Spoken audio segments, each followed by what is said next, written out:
Hello everyone. चलो आज फिर आपका एक मिनी मॉक टेस्ट हो गया एंड हमारे पास बायो के क्वेश्चंस फिर आए हैं फॉर डाउट सॉल्विंग। ठीक है, चलो let's look forward to question number 46 में आपको बोला है what does ICZN stand for. Correct. अब इसी के लिए हमने बोल दिया, चलो देखते हैं व्हाट इज ICZN। सबसे पहले चैप्टर कौन सा जाएगा, ये आपका लिविंग वर्ल्ड। टॉपिक क्या जाएगा आपके पास, बाइनोमियल नोमेनक्लेचर। बाइनोमियल नोमेनक्लेचर में आपको दो इम्पॉर्टेंट एब्रीविएशंस है जो याद करना है, one which is ICZN, second that is ICBN। What does ICZN look code for या stand for, international code of zoological nomenclature।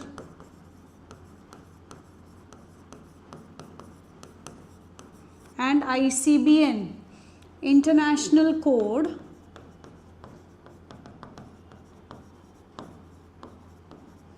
for Botanical Nomenclature। Correct. अब इसमें से हमको पूछा क्या था, ICZN। ऑन दैट बेसिस हमारा आंसर क्या जाना चाहिए, ये इंडियन था, गलत। इंटरनेशनल सही, इंटरनेशनल इंडियन गलत। अब इंटरनेशनल कोड कांग्रेस गलत, सो आंसर क्या जाएगा आपका, ऑप्शन बी। सिंपल। ICZN वो बुक है जिसमें आपके पास हर पॉसिबल एनिमल का जो साइंटिफिक नेम्स है उसके लिए क्या रूल्स रहेगा वो मेंशन किया है। सिंपल। चलो आ जाते हैं to the next question, that is question number 47। Which of the following statement is not true in binomial nomenclature.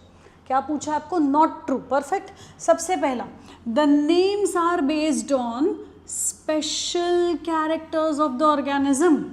क्या ये सही है, हमने बोला यस। देखो सबसे पहले हमारे पास बेसिक इंफॉर्मेशन क्या था, बाइनोमियल बोला मतलब there will be two names. Perfect. The सबसे पहला, द फर्स्ट नेम और the first word is known as generic epithet या फिर generic name.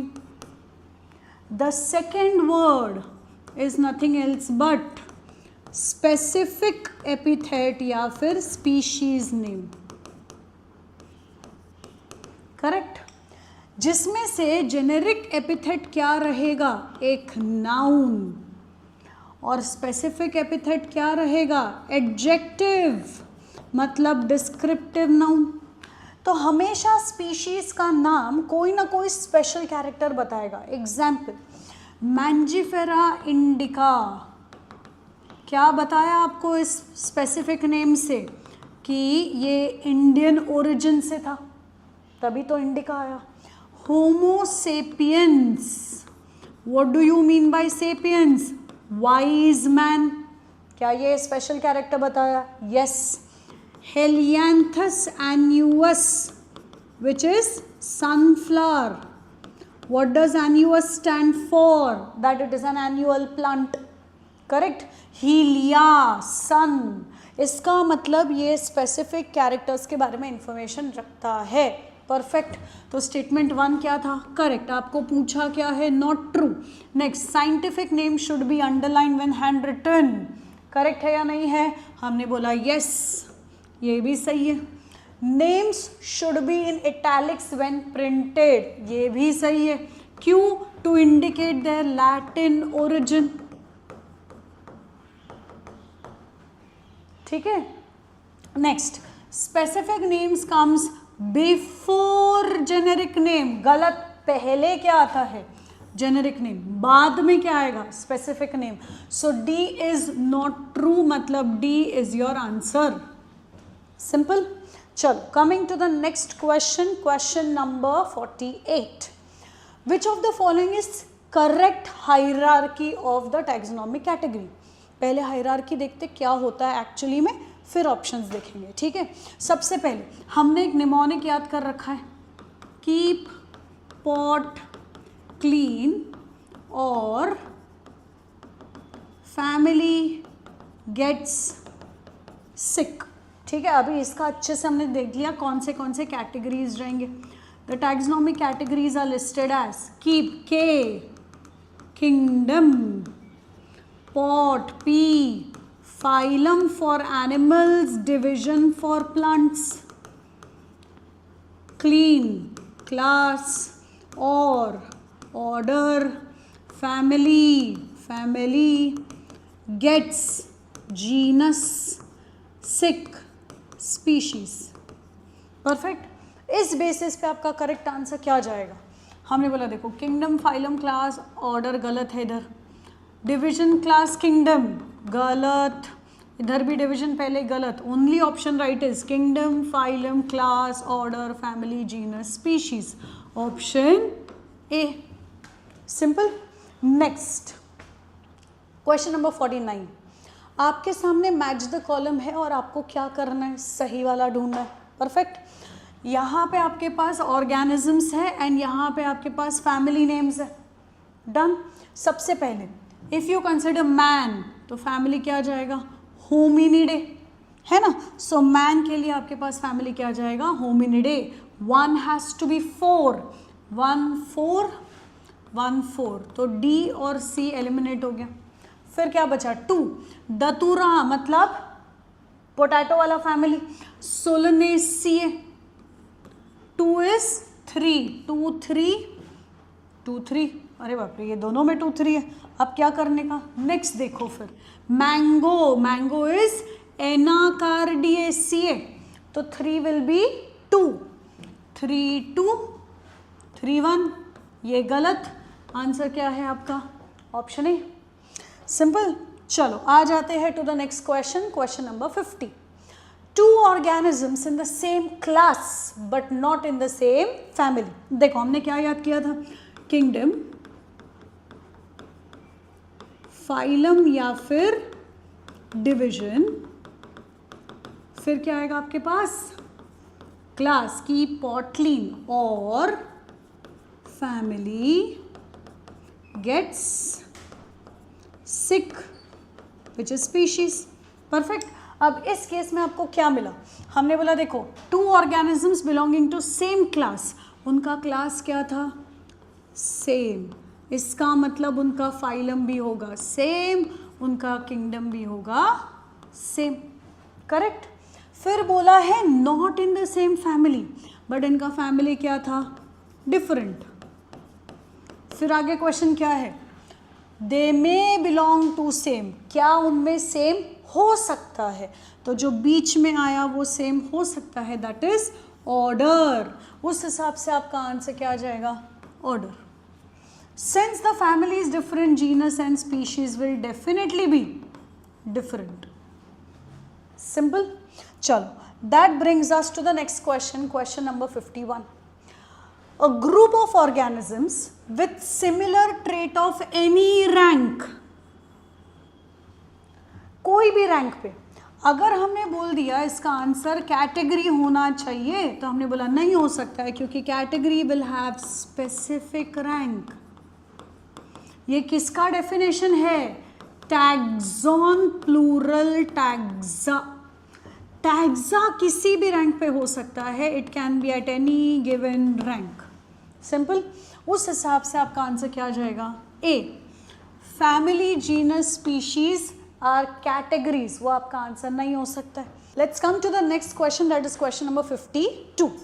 Select the correct combination of statements regarding the characteristic of certain organisms. ठीक है.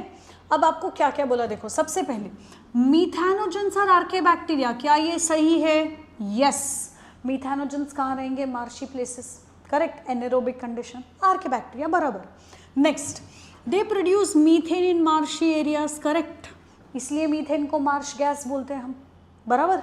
Next, nostoc. कौन है nostoc? Cyanobacteria. तो it is a filamentous blue green algae. Correct. It will fix atmospheric nitrogen. Correct.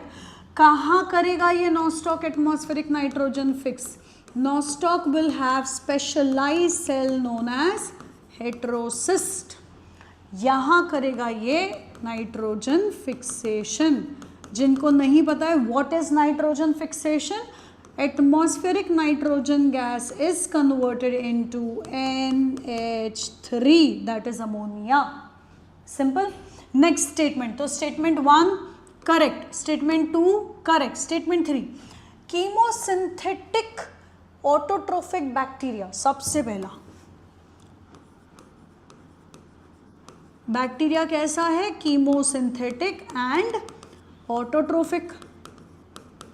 क्या करते हैं ये chemosynthetic autotrophic bacteria? Do they perform photosynthesis? No, they are not photosynthetic, they are chemosynthetic. मतलब ये inorganic substances को या inorganic molecules को क्या करेंगे, oxidize. Because of this whatever energy is produced, that energy is utilized to produce food. Simple. इसका मतलब chemosynthetic organisms inorganic substance को ऑक्सीडाइज करेगा and they play a role in nutrient cycling, nutrients को recycle करने में help करेगा। Perfect. अब coming to the point, chemosynthetic autotrophic bacteria synthesize cellulose from glucose. ये सिर्फ कौन कर सकते हैं, फोटो ऑटोट्रोफ्स लाइक प्लांट्स। ये प्लांट्स का काम है, ये बैक्टीरिया का काम नहीं है। That means this is wrong. Perfect. 4 mycoplasma lack a cell wall and can survive without oxygen. तो हमने बोला ये तो सही है, और सबसे इंपॉर्टेंट पॉइंट जो यहाँ हम ऐड करेंगे is mycoplasma is the smallest living cell. इसके बेसिस पे हमने बोला 1 करेक्ट, 2 करेक्ट, 4 करेक्ट, 3 रॉन्ग। आपको पूछा क्या है, करेक्ट स्टेटमेंट्स, तो 1 2 4 ऑप्शन डी। सिंपल।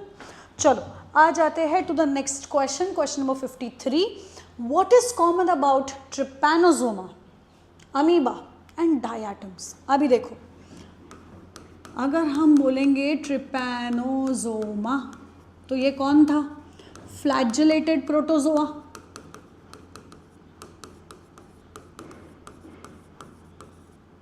सिंपल। फिर हमने बोला अमीबा, कौन है अमीबा, हमने बोला अमीबॉइड प्रोटोजोआ।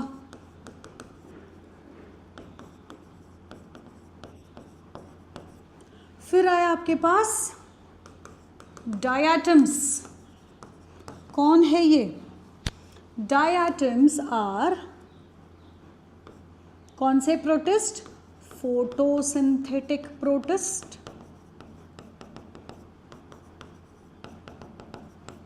सिंपल। अभी आपको क्या पूछा है, व्हाट इज कॉमन, ऐसा कुछ जो तीनों में रहना चाहिए। Perfect. Now let's see here, they are all parasites. गलत, डायटम्स पैरासाइट नहीं होता है, वो तो फोटोसिंथेटिक है। बराबर।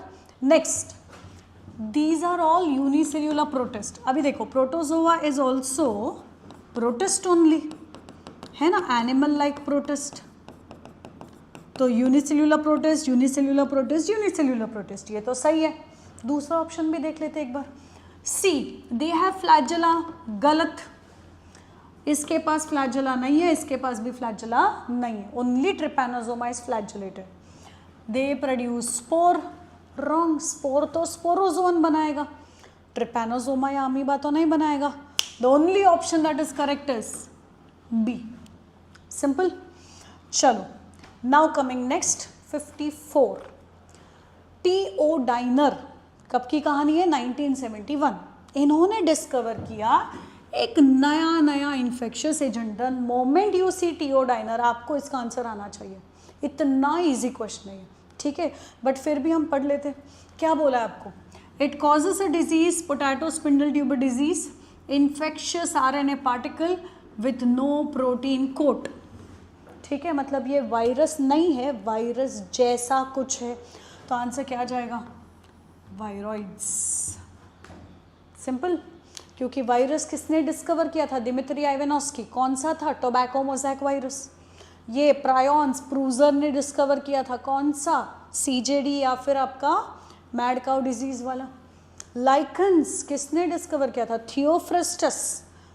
और इनमें आपको अगर ये बोला प्रायोन, तो इनमें तो प्रोटीन ही तो होता है, इसमें आपके पास आरएनए नहीं होता है, करेक्ट। वायरस, इसमें प्रोटीन भी रहेगा और न्यूक्लिक एसिड भी रहेगा, which may be DNA, which may be RNA. Simple. Lichen तो अलग ही कहानी है, it is a combination of algae and fungi together. Perfect. चलो आ जाते हैं to the next question, question number 55। Assertion and reason. Assertion, euglena is a plant due to the presence of chlorophyll. हमने बोला सही बात है, एकदम सही है। क्यों? हमने यूग्लिना को क्या बोला है? हमने बोला यूग्लिना, भैया तुम तो बड़ा गजब ऑर्गेनिज्म है, you have plant like as well as animal like feature, इसलिए हम इसको क्या बोलते हैं? Connecting link between plants and animals. Perfect. Plantless जैसा क्यों? क्योंकि उसके पास क्लोरोफिल है। कौन सा क्लोरोफिल? A and B. क्योंकि उसके पास क्लोरोप्लास्ट भी है। परफेक्ट। एनिमल जैसा क्यों? क्योंकि इन एब्सेंस ऑफ सनलाइट, जब जब आपने इसको धूप नहीं दिया या जब जब इसको धूप नहीं मिला, whenever it is deprived of sunlight, ये क्या करेगा? होलोजोइक न्यूट्रिशन या heterotrophic nutrition. Correct. Next reason क्या बोला? तो असर्शन ट्रू स्टेटमेंट। परफेक्ट। अभी next reason, euglena can not be classified on the basis of two kingdom system. ये भी सही है। टू किंगडम सिस्टम जब कार्ल लीनियस ने दिया था, सबसे बड़ा ड्रॉबैक क्या था? Prokaryote eukaryote were placed together. Second drawback क्या था? यूनिसेल्यूलर मल्टीसेल्यूलर वर placed together. Third drawback, Euglena को कोई जगह ही नहीं दिया, है ना? तो रीजन तो ट्रू है, but is it the correct explanation? Euglena is known as plant because it cannot be placed in two kingdom system? No. That means it is not the correct explanation. Answer क्या आ जाएगा आपका? B. Simple. चलो, coming back to question number 56. ठीक है, the next question. अभी coming to question number 56, आपको diagram based question है। जितना भी डायग्राम बेस्ड क्वेश्चन आएगा बच्चा लोग, it always comes from NCERT, बराबर। इसके लिए NCERT का जितना भी डायग्राम्स है, जितना भी लेबल्स है, आपको याद होना चाहिए। परफेक्ट। चलो लेट्स सी हियर। अब सबसे पहले किसका डायग्राम दिया है आपको? Bacteriophage which is bacterial virus. Perfect. अब next, which one of the options, 4 part दिया है, A B C D, कौन सा करेक्ट ऑप्शन है बताना। जब हमने बोला A मतलब ये वाला हिस्सा, correct. What is A? A is nothing else but the head. फिर ये वाला हिस्सा, ये लेबल किया है C, तो C क्या था आपके पास? आप उसको कॉलर बोलो चलेगा, नेक बोलो तो भी चलेगा। परफेक्ट। नेक्स्ट बी, बी क्या था आपके पास? ये वाला हिस्सा। तो इस बी को हमने क्या बोल दिया? या तो आप इसको बोलोगे टेल, या फिर आप इसको बोलोगे कॉन्ट्रैक्टाइल शीथ। ठीक है। और लास्ट आपके पास बचता है, दैट इज डी, ये वाला पार्ट। ये क्या है? टेल फाइबर्स, है ना? तो अब उस हिसाब से आपका आंसर क्या आ जाएगा? ए क्या होना चाहिए? Head, sheath, collar and tail fibres. Perfect. तो that gives you the answer as C, है ना? चलो इसी के साथ आ जाते हैं to the next question. But remember बच्चा लोग, NCERT डायग्राम्स याद करना ही है। ठीक है। चलो अभी 57, अ डाइकैरियन इज फॉर्म्ड व्हेन, कब बनेगा एक डाइकैरियन? तो हम आ जाते हैं फिर से फंगाई पे। फंगाई में हमेशा हमने क्या देखा? अगर एक सेल है, दूसरा सेल है, या तो ये होंगे गैमेट्स या होंगे somatic cell, depending upon the class of fungi. Both the scenario, जब ये फ्यूज होंगे तो क्या फ्यूज होगा? प्रोटोप्लाज्म। करेक्ट। प्रोटोप्लाज्म का क्या होगा? फ्यूजन। फ्यूजन के लिए वर्ड आता है गैमी। प्रोटोप्लाज्म, प्लाज्मो, तो हमने बोल दिया इट इज प्लाज्मोगैमी। जब जब प्लाज्मोगैमी होगा आपके पास साइटोप्लाज्म या प्रोटोप्लाज्म फ्यूज हो गया, लेकिन क्या फ्यूज नहीं हुआ? न्यूक्लियस। करेक्ट। एंड इसीलिए हमने इसको नाम दिया था डाइकैरियन। तो कब बना dikaryon? When meiosis is arrested? No, the two haploid nuclei do not fuse immediately, क्योंकि ये फ्यूज नहीं हुआ। अगर हो गया होता तो जाइगोट बनता, क्योंकि ये फ्यूज नहीं हुआ इसकी वजह से डाइकैरियन बना। सिंपल। चलो, coming to the next question, that is question number 58. Which of the following group of marine algae are among 70 species used as food? ठीक है, अब इसमें से कौन सा है जिसमें 70 स्पीशीज? हमने ये पढ़ा होता है economic importance of algae. Algae edible होता है, yes, 70 species of marine algae are edible. Example क्या था? Sargassum, laminaria and porphyra. Correct, तो आपको आंसर मिल गया बी। इसके अलावा एक एल्गे होता है which is chlorella, which is used as single cell protein because it is a rich source of protein. अगर किसी के पास ओल्ड एनसीईआरटी है तो उसमें क्लोरेला के साथ स्पिरुलिना दिया होगा। ठीक है, सिंपल, तो वो आएगा। बट बाद में एनसीईआरटी ने करेक्शन कर लिया because spirulina is a blue green algae and not an algae.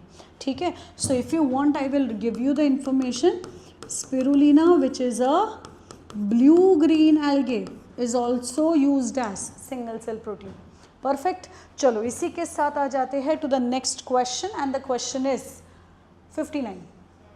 आपके पास ब्लैंक है, A B and C, statement पूरा करना है। ठीक है, किसके बारे में है? The main plant body of bryophyte. क्या होता है ये? बिना रूट, बिना स्टेम, बिना लीफ का थैलॉइड बॉडी। इस थैलॉइड बॉडी को हमने बोल दिया तुम कौन हो? गैमेटोफाइट। गैमेटोफाइट हमेशा से ही कैसा रहेगा? हैप्लॉइड। परफेक्ट। एंड आपको बोला गैमेटोफाइट है, तो गैमेटोफाइट क्या बनाएगा? It is a plant that will produce gametes. तो गैमेटोफाइट क्या बनाता है? Gametes. It will produce gametes. Correct. अब इस स्टेटमेंट फिल करो। The main plant body of bryophyte is haploid. Haploid. Haploid. तो A गलत, C गलत। इट प्रोड्यूसेस, क्या बनाएगा वो? गैमेट्स। कोनिडिया गलत, hence it is called gametophyte. तो आंसर क्या बचा आपके पास? Option B. Next question number 60। Which of the following plants exhibit independent alternation of generation? Correct. अभी इसको थोड़ा अच्छे से देखते, कहना क्या चाहता है। सबसे पहला इसमें क्या हो रहा है? ऑल्टरनेशन ऑफ जनरेशन, जो हर प्लांट में होता है। इंडिपेंडेंट मतलब इसमें स्पोरोफाइट और इसमें गैमेटोफाइट दोनों भी कैसे होंगे? Independent. Both of them will be independent. ऐसा किस में दिखता है? The only division which shows you this is pteridophyte. Simple, and that gives you the answer as option C. Next, identify true statements about gymnosperms. आपके सामने 4 statement है, आपको इसमें से कौन सा स्टेटमेंट जिम्नोस्पर्म के लिए राइट है ये बताना है। बराबर।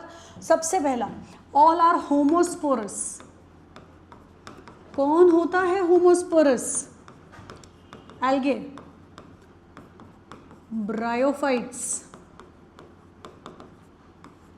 Most of the pteridophytes. कोई भी सीड बेयरिंग प्लांट कभी भी होमोस्पोरस नहीं होता है, उसमें हमेशा मेल एंड फीमेल स्पोर अलग अलग बनेंगे, माइक्रोस्पोर एंड मेगास्पोर। परफेक्ट। तो जिम्नोस्पर्म कैसा रहेगा? हेटेरोस्पोरस। सिंपल। इसका मतलब ये स्टेटमेंट गलत है। It shows indirect pollination. चलो, इस पे हम थोड़ा सा डिटेल बात करेंगे। अगर एक स्टिग्मा, स्टाइल, ओवरी और उसके अंदर है ओव्यूल, अब अगर यहाँ आया पोलन ग्रेन, और पोलन ग्रेन पोलन ट्यूब बना के स्टिग्मा स्टाइल ओवरी सब पार करके आगे बढ़ा, ठीक है। If pollen grain crosses stigma style ovary to reach ovule, तो बेचारा डायरेक्टली ओव्यूल तक गया ही नहीं, वो पहले स्टिग्मा तक गया, फिर स्टाइल तक, फिर ओवरी तक। तो इसको आप बोलते हो इनडायरेक्ट पॉलिनेशन, जो किस में होता है, angiosperms. But when it comes to gymnosperm, तो जिम्नोस्पर्म को हम क्या बोलते हैं, it has naked ovule, no ovary, ovary नहीं है तो डायरेक्ट ओव्यूल है, करेक्ट। स्टिग्मा स्टाइल ओवरी है क्या, नहीं, तो पोलन ग्रेन डायरेक्टली माइक्रोपाइल पे आएगा, समझा। Since pollen grain comes in direct contact with ovule, आप इसको क्या बोलते हो, डायरेक्ट पॉलिनेशन। तो ये स्टेटमेंट कि इसमें इनडायरेक्ट पॉलिनेशन होता है, ये गलत है, perfect. Next, cone and strobili aggregate to form sporophylls. अभी देखो, ये है आपके पास sporophyll, leaf like structure which will have spores, 1 2 3, ये सब स्पाइरली अरेंज होंगे, कॉम्पैक्टली पैक होगा, ठीक है। क्या स्टेटमेंट दिया हमने, स्पोरोफिल्स आर कॉम्पैक्टली पैक्ड। क्यों कॉम्पैक्टली पैक होगा, टू फॉर्म कोन्स, परफेक्ट। तो स्पोरोफिल से कौन बनता है, कोन से स्पोरोफिल नहीं। कोन और strobilus aggregate to form sporophyll, गलत, sporophylls will aggregate to form cones, तो ये भी गलत। तो आंसर क्या जाएगा, all are false statement, option D. Next, question number 62, post fertilisation structures in gymnosperms formed are. अभी इफ यू रिमेंबर जिम्नोस्पर्म का लाइफ साइकिल, तो जिम्नोस्पर्म में 2 चीज़ बनता है, एक होता है एंडोस्पर्म और एक होता है एम्ब्रियो। एम्ब्रियो कैसा होगा, डिप्लॉइड, एंडोस्पर्म कैसा होगा, हैप्लॉइड। ट्रिप्लॉइड नहीं होता है, वो कैसा होता है, हैप्लॉइड। वाई हैप्लॉइड, क्योंकि ये बनता है बिफोर फर्टिलाइजेशन और ये बनता है आफ्टर फर्टिलाइजेशन। तो पोस्ट मतलब आफ्टर, तो आफ्टर फर्टिलाइजेशन क्या बनेगा, embryo only, simple. That brings us to the next question, that is question number 63. Conifers differs from grasses. The moment I say conifer, मतलब कौन है ये, जिम्नोस्पर्म। किससे अलग है ये, ग्रास। ग्रास कौन है, एंजियोस्पर्म। तो आपको ऑप्शन में ऐसा कुछ ढूंढना है which is true for conifer but false for grass, ऐसा कुछ जो कोनिफर जिम्नोस्पर्म में मिलेगा, एंजियोस्पर्म में नहीं मिलेगा। Options, production of seed from ovules, ये तो दोनों में सही है, इधर भी सीड बनता है, इधर भी सीड बनता है, तो ये तो आंसर नहीं आएगा। लैक ऑफ जाइलम ट्रकीड, गलत, यहाँ ट्रकीड होगा, यहाँ वेसल्स होंगे, है ना, तो ये भी गलत, लैक बोला मतलब। एब्सेंस ऑफ पोलन ट्यूब, यहाँ पे भी पोलन ट्यूब बनता है, यहाँ पे भी पोलन ट्यूब बनता है, that is the reason there fertilisation is known as siphonogamy, fertilisation with the help of pollen tube, तो ये भी गलत। Formation of endosperm before fertilisation, ये सही है, क्योंकि हमने अभी अभी पिछले क्वेश्चन में देखा, if you recheck, endosperm is formed before fertilization, जबकि यहाँ पे डबल फर्टिलाइजेशन होता है, मतलब endosperm is formed after fertilization. On that basis हम किसको आंसर मार्क करेंगे, ऑप्शन डी। चलो आते हैं to the next question, question number 64, which of the following is incorrect with respect to angiosperm. तो विथ रिस्पेक्ट टू एंजियोस्पर्म गलत क्या था, सबसे पहला एंडोस्पर्म ट्रिप्लॉइड, सही बात। मेगास्पोर डिप्लॉइड, गलत। कोई भी स्पोर, कोई भी स्पोर, चाहे माइक्रोस्पोर हो चाहे मेगास्पोर हो, any possible spore that you look forward will always be haploid, it can never be diploid. ये दिमाग में बिठा दो, कोई भी स्पोर होगा it is always always and always haploid. Simple. That gives you the answer that 2 is incorrect and therefore that is your answer. Pollen grains are haploid, yes. Synergids are haploid, yes. Simple. Chalo, that comes to the next question, question number 65. In dash gametophytic phase is dominant, gametophyte dominant, sporophyte dominant. आपको दो plant बताना है. एक ऐसा plant जिसमें गैमेटोफाइटिस dominant, एक ऐसा plant जिसमें sporophyte is dominant. Perfect answer. Gametophyte dominant मिलेगा in case of algae, bryophyte.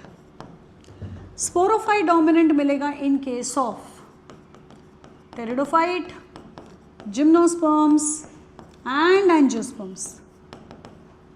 Simple. अभी ऑप्शन देखो अपने, A has to be algae या फिर ब्रायो, बराबर. टेरिडो गलत, जिम्नो गलत, ब्रायो सही है, एंजियो गलत. बचा क्या? बी. क्या उसमें बी सही है? Pteridophyte. Yes. So your answer will be option B. Next, holdfast type and frond constitute the body in case of. अभी ये याद करोगे, आपके पास होगा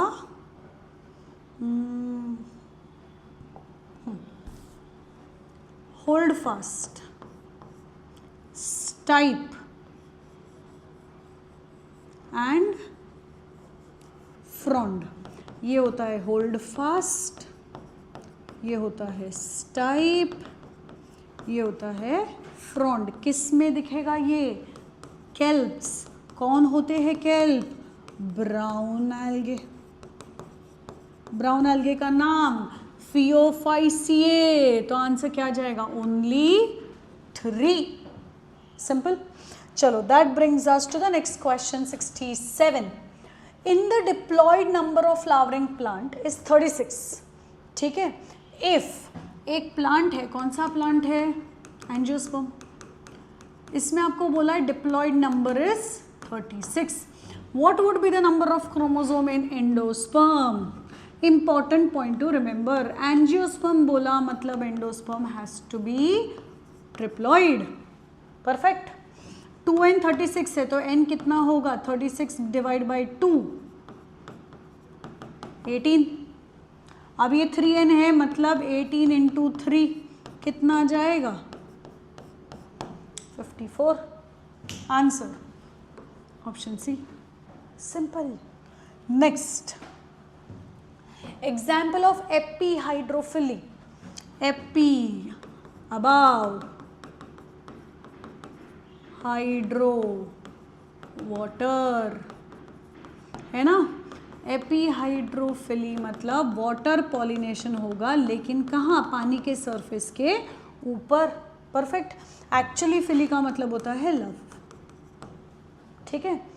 कौन है ये? तो हमने बोला देखो, if you consider zostera, vallisneria, nelumbium and hydrilla. Nelumbium is lotus, इसमें होगा इंसेक्ट या फिर विंड पॉलिनेशन, तो ये तो नहीं आ सकता है. ठीक है. बचा क्या? Zostera, vallisneria and hydrilla. Out of these zostera and hydrilla ये दिखाएगा आपको हाइपोहाइड्रोफिली. वैलिस्नेरिया में क्या दिखता है? एपीहाइड्रोफिली. आपको दिखेगा कि अगर ये वाटर का सरफेस है, ठीक है, तो वैलिस्नेरिया में जो फीमेल फ्लावर होता है it will have coiled pedicel, और जो मेल प्लांट होता है वो अपने मेल फ्लावर्स को ही रिलीज कर देगा ताकि they can reach the surface of water and float there. Simple. चलो, तो इसका आंसर आ गया हमारे पास vallisneria. Next, pollination in yucca plant takes place by, अभी answer honey bee, butterfly, pronuba moth and bird.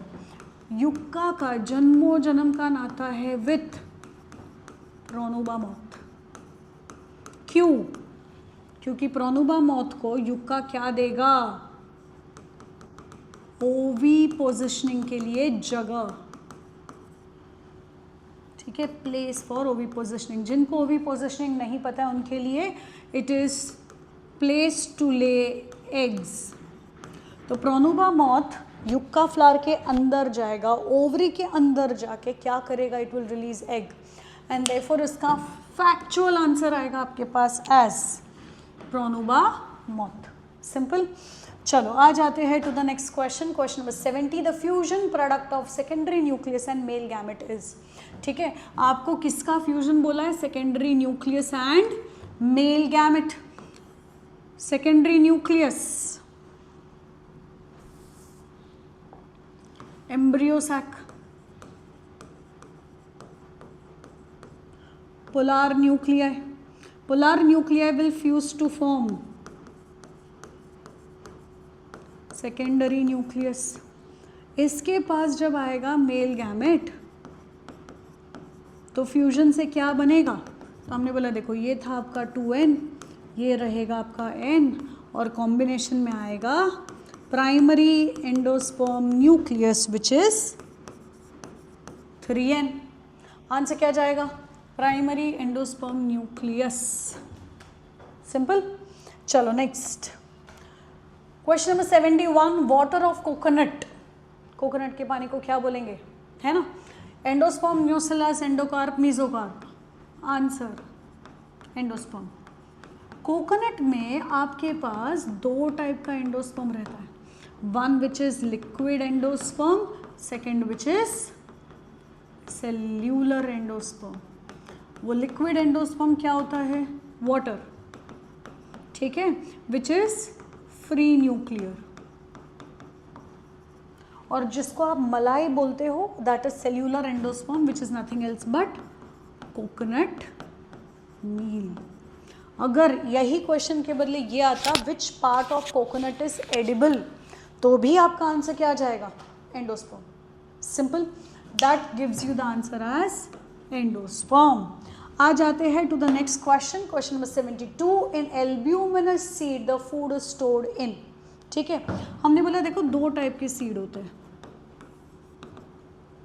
एक एल्ब्यूमिनस ऑल्सो नोन एज, क्या बोलेंगे हम इसको? नहीं, एंडोस्पर्मिक। दूसरा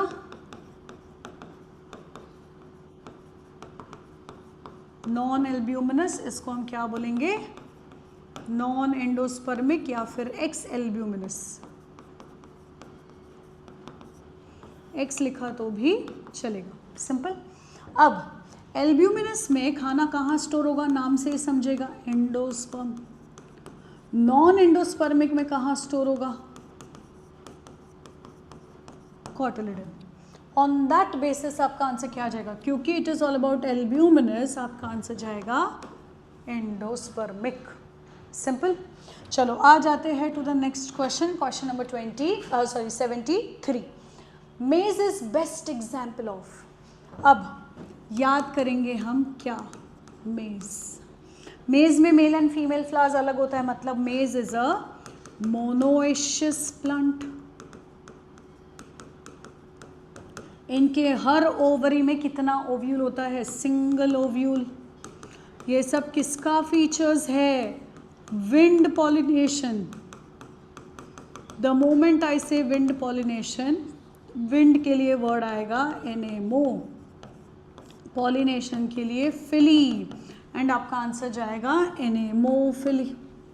सिंपल। चलो next question, question number 74। Grinding of a living tissue in trichloroacetic acid shows the presence of inorganic compounds like sulfates, phosphates, etc. which are categorized in, ठीक है, जब भी आप किसी भी लिविंग टिश्यू को ग्राइंड करते हो यूजिंग ट्राइक्लोरोएसिटिक एसिड, मतलब Cl3 COOH, बराबर है? चेंज करूं?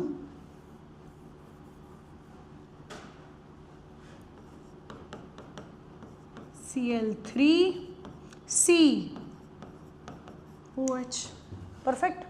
अब ये जो ट्राइक्लोरोएसिटिक एसिड में आपने ग्राइंड किया तो आपको मिलते हैं दो फ्रैक्शन, एक acid soluble which is also known as filtrate, दूसरा acid insoluble which is also known as retentate. अभी आपको क्या बोला है? इनऑर्गेनिक कंपाउंड्स, फिल्ट्रेट में मिलता है आपको छोटा छोटा मॉलिक्यूल्स, रेटेंटेट में मिलता है आपको बड़ा बड़ा molecules. Now if you think sulphate, phosphate etcetera, कितना एटम? 4, 5, 6 बस माइक्रोमॉलिक्यूल्स। तो ये कहाँ मिलना चाहिए आपको? Acid soluble fraction. Will you find them in acid soluble fraction? Will you find them in insoluble fraction? No, they are not found in cellular pool. गलत। Acid soluble and insoluble दोनों fraction को आप साथ में बोलते हो cellular pool. That means they are found in cellular pool. Yes, तो आपका आंसर क्या आ जाएगा? Only 2 is correct. सिंपल। चलो इसी के साथ आते हैं नेक्स्ट क्वेश्चन पे, which is question number 75। Select the secondary metabolites from the given list. Secondary metabolites वो होते हैं जिसका मेन फंक्शन हमको नहीं मालूम है, ठीक है? किस में से मिलेगा? प्लांट, बैक्टीरिया, फंगाई, इनमें से मिलेंगे। The main function is not known but they are used for human welfare. अभी ऑप्शंस देखो, ठीक है? एनसीईआरटी में पूरा टेबल फॉर्म में आपको एग्जाम्पल्स के साथ दिया। चलो let's look. Alkaloids, rubber, essential oil, flavonoids, pigments, gum, scent, spice, सब के सब secondary metabolites. All of them are secondary metabolites. Answer क्या जाएगा? 1 to 9। क्लियर? आपको इसमें से एनसीईआरटी में क्या क्या दिया है? सब कुछ, ठीक है? कुछ आपको टेबल फॉर्म में दिया है, कुछ आपको पैराग्राफ फॉर्म में दिया है, but everything is mentioned in NCERT and that gives you the answer as A. Remember, किसी भी एनिमल सेल में कभी भी सेकेंडरी मेटाबोलाइट नहीं मिलेगा, ठीक है? चलो now coming next to question number 76। Variety of amino acids are formed on the basis of. अभी देखो, the moment I say amino acid, compulsorily एक अमीनो ग्रुप आएगा, एक एसिड ग्रुप आएगा। तो कार्बन 1 2 3 4, एक अमीनो ग्रुप आना चाहिए, एक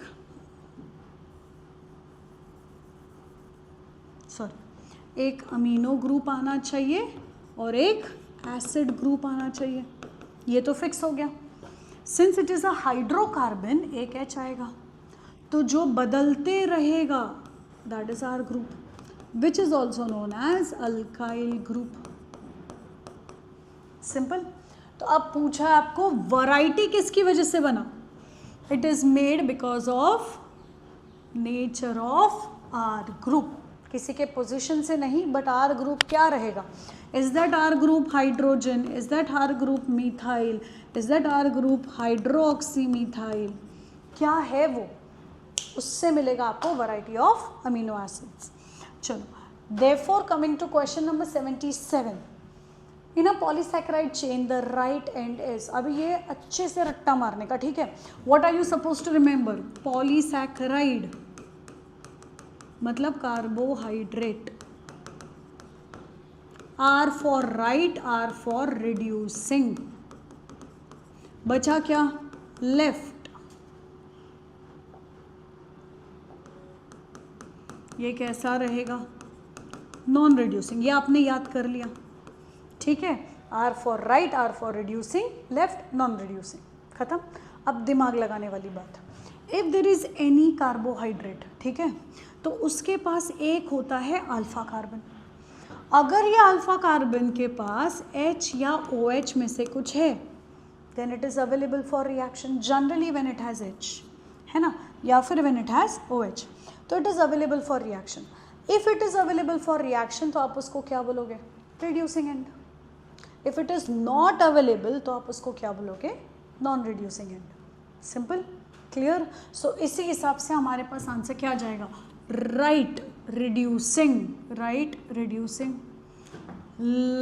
which is dash, left non reducing, तो 2 होना चाहिए, नॉन रिड्यूसिंग, ये आ गया आपके पास। इसी वजह से आपका आंसर क्या आ जाएगा? Option C. Next 78, according to Watson and Crick DNA model exist as. अभी अगर आपने डीएनए देखा, परफेक्ट, क्या था ये? डबल स्ट्रैंडेड स्ट्रक्चर, इसलिए आप इसको बोलोगे डबल हेलिक्स। तो ए क्या होना चाहिए आपका? डबल हेलिक्स, या फिर आप बोल सकते थे 2 स्ट्रैंड्स, बराबर। Next, the 2 strands of the polynucleotides are dash. अब ये जो 2 स्ट्रैंड्स हैं, आपको दिखेगा कि और ओवरलैप हो रहा है, नहीं होता है। They look like twisted ladder, that means एक स्ट्रैंड और दूसरा स्ट्रैंड, ठीक है, ये कभी भी इंटरसेक्ट नहीं करेगा, दे आर पैरेलल। लेकिन अगर एक 3 जाएगा, 3 to 5 जा रहा है, तो दूसरा 5 to 3 जाएगा, मतलब द डायरेक्शन इज अपोजिट, इसीलिए हम वर्ड यूज करेंगे एंटी पैरेलल। तो बी क्या जाएगा आपके पास?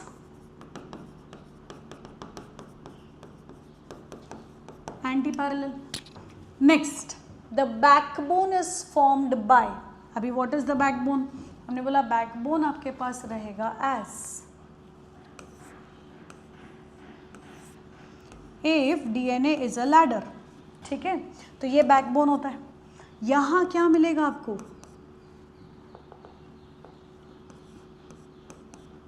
शुगर, और शुगर को अटैच्ड फॉस्फोरस। तो what is C and D? Sugar and phosphate. तो सी होना चाहिए आपके पास शुगर और डी होना चाहिए आपके पास फॉस्फेट, करेक्ट। बट आपको ऑलरेडी क्या दिया? The backbone is form by sugar, तो बाद में क्या आएगा आपके पास? ये चला जाएगा आपका डी, शुगर फॉस्फेट शुगर, ऐसा चेन है ना। मतलब एक क्या रहेगा? शुगर, उसके बाद क्या जाएगा? फॉस्फेट, फिर क्या जाएगा? Sugar. So it is sugar phosphate sugar, बराबर। Next, the nitrogen base are more or less E to this backbone. अभी कहाँ था नाइट्रोजन बेस? नाइट्रोजन बेस यहाँ पे था, तो बैकबोन से इट इज 90 डिग्री, मतलब परपेंडिकुलर। तो ई क्या रहेगा आपके पास? परपेंडिकुलर। बेस्ड ऑन दिस आपका आंसर क्या आ जाएगा? हमने बोला A has to be double helix, B anti parallel, C phosphate, D sugar and E perpendicular, option C. चलो इसी के साथ coming to the next question 79, in a protein molecule the amino acid units are linked together by. The moment हमने बोला एक amino acid है, दूसरा amino acid से जुड़ेगा, तो कौन सा बॉन्ड बनेगा? Peptide bond, which is CONH। Simple, answer क्या आ जाएगा आपका? Peptide bond, correct. Next question, the organic molecule which remains loosely bound to the enzyme to make it catalytically active. ठीक है, सबसे पहला ये हमने पहले भी डिस्कस किया था, कोफैक्टर कितने टाइप के होंगे? 3। सबसे पहला प्रोस्थेटिक ग्रुप, दूसरा कोएंजाइम, तीसरा cofactor, sorry metal ion. Perfect. Cofactor किसके साथ जुड़ेगा? कोफैक्टर जुड़ता है अपो एंजाइम के साथ, ताकि वो क्या बन सके? Holo enzyme. अभी आपको कोफैक्टर पूछा है, कौन सा cofactor? Organic, correct. Prosthetic group organic, coenzyme organic. Metal ion नाम से ही समझा इनऑर्गेनिक होगा, तो हमारा ऑप्शन है ही नहीं। P for prosthetic, P for permanent. और कोएंजाइम कैसा रहेगा? ट्रांजिएंट। एग्जाम्पल क्या आता है कोएंजाइम का? NAD, FAD। ये सिंपल। उस हिसाब से आपका आंसर क्या आ जाएगा? कोएंजाइम। क्योंकि आपको क्वेश्चन में क्या बोला है? Loosely bound, transiently bound. Simple. चलो, giving you the next question, that is 81। Palmitic acid, नाम से समझ में आना चाहिए आपको। पैल्मिटिक एसिड में if you see the structure given to you in NCERT, क्या दिया है आपको? CH3। कितना कार्बन है? 1। CH2 14 carbon plus 1 15 carbon. फिर ये कितना कार्बन हो गया? 16। तो it will have how many carbon? 16 carbon, क्योंकि इन्होंने क्वेश्चन में क्लियरली मेंशन किया है इंक्लूडिंग कार्बोक्सिल ग्रुप। अगर नहीं बोला होता तो 15 आता, अदरवाइज इट इज 16। सिंपल। चलो, now coming to the next one, that is assertion reason. Assertion: the greater the affinity of the enzyme for a substrate, the higher is the catalytic activity. बराबर, जितना ज़्यादा affinity उतना ज़्यादा enzyme bind करेगा to the substrate. Common example, Rubisco. Rubisco binds to CO2 much faster than oxygen. क्यों? Higher affinity. तो higher the affinity, higher is the catalytic activity. Perfectly right. Assertion हो गया आपका true. Reason: enzyme substrate complex remains throughout the reaction. गलत। जब जब एक enzyme substrate को बाइंड करेगा, ES कॉम्प्लेक्स बनेगा जो इमीडिएटली कन्वर्ट होगा इनटू EP कॉम्प्लेक्स, फिर यहाँ से product release. Enzyme substrate and enzyme product, ये दोनों भी कॉम्प्लेक्सेस कैसे होते हैं? Transient. They will not remain throughout the reaction. Assertion is true, reason is false, and the answer is option C। इसी के साथ coming to the next question, which is again an enzyme based question. आपको एक graph दिया है, यहाँ substrate है तो ये क्या रहेगा आपका? प्रोडक्ट। X छोटा है, Y बड़ा है ना? बराबर। ये X था आपका, सॉरी, ये X था आपका और ये आपका Y।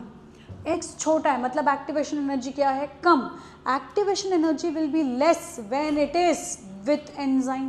तो X is activation energy with enzyme, Y will be activation energy without enzyme, as it is graph उठाया है फ्रॉम NCERT। रिमेंबर, एंजाइम हमेशा एक्टिवेशन एनर्जी को लोअर करेगा।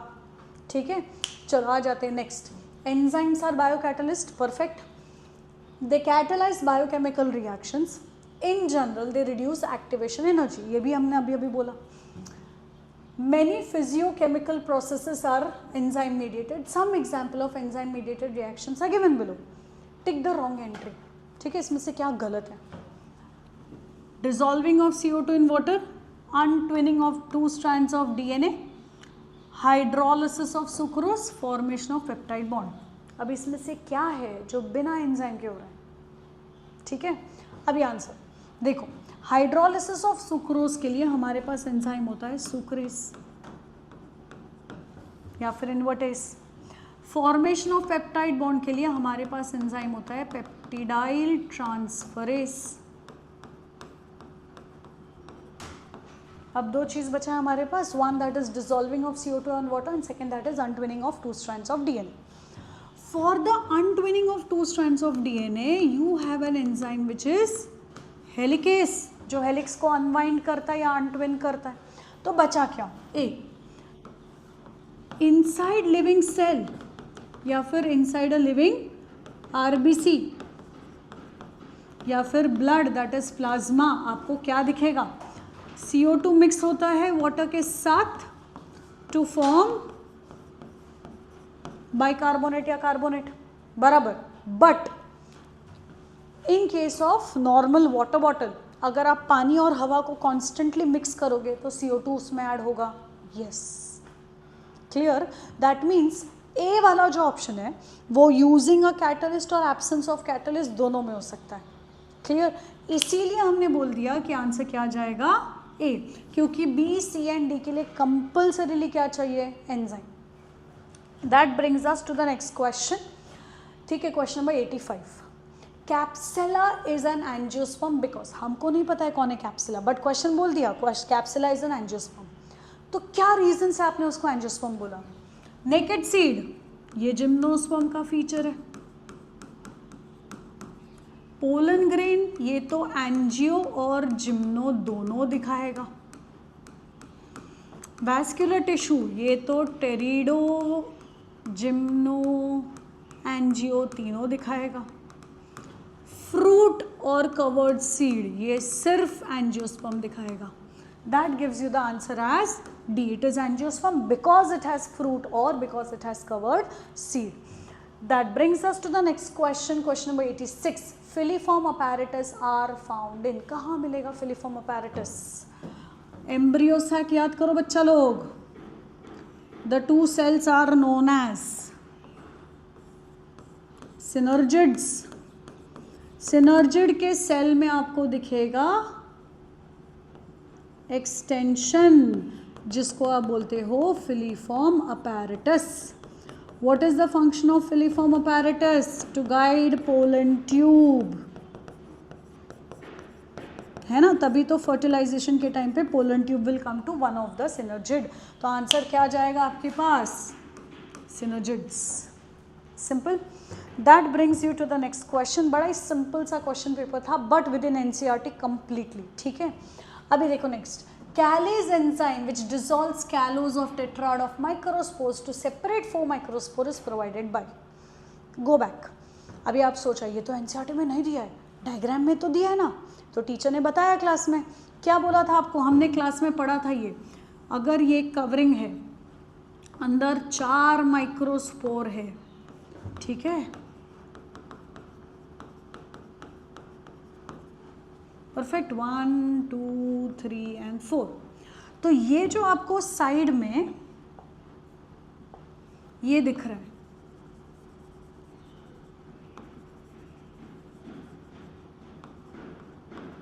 ये क्या था? कैलोस। जब ये कैलोस डाइजेस्ट होगा, ठीक है, विद द हेल्प ऑफ कैलेस, तब जाके आपको क्या दिखेगा कि ये पूरा डाइजेस्ट होने की वजह से ये चारों सेपरेट हो गए and then you call it as pollen grain. Now the question is, कौन बनाएगा कैलेस? tapetum, the innermost layer of anther wall, and that gives you the answer as option C. चलो आ जाते हैं to the next question, that is microspore mother cell produces microspore by. अभी देखो बच्चा लोग, माइक्रोस्पोर मदर सेल को आप पोलन मदर सेल बोलोगे तो भी चलेगा, ठीक है। When you consider microspore mother cell या pollen mother cell, they are diploid, उससे आपको मिलते हैं 4 microspores which are haploid. Diploid से हैप्लॉइड मिला, डिवीजन कौन सा होना चाहिए? मियोसिस। सिंपल। चलो फिर आते हैं हम नेक्स्ट क्वेश्चन पे, that is outer seed coat is known as. किसी भी सीड में 2 सीड कोट रहेगा।